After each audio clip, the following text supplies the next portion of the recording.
आज होता cleaning day. असं मी का म्हणत आहे तुम्हाला ब्लॉगमध्ये कळेलच, पण त्याआधी मी आंघोळ केली आणि स्किन केअर करून घेतली. आता स्किन केअरच्या नावाखाली मी मॉइश्चरायझर, सनस्क्रीन आणि लिप बाम इतकंच लावते, कारण माझ्याकडे इतकंच आहे आणि ते पण संपत आलं आहे.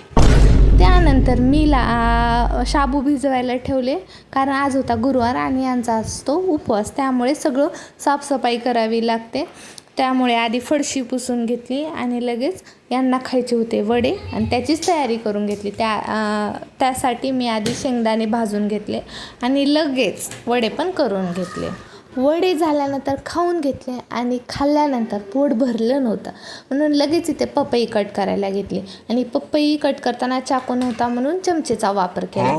आता लगेच हा संध्याकाळचा शूट आहे, तर लगेच स्वयंपाकाला स्टार्ट केले आणि 1 तास विचार केल्यानंतर ठरवलं होतं की भेंडी करणार आहे आणि ते मी बाकीच्या स्वयंपाकाची तयारी केली.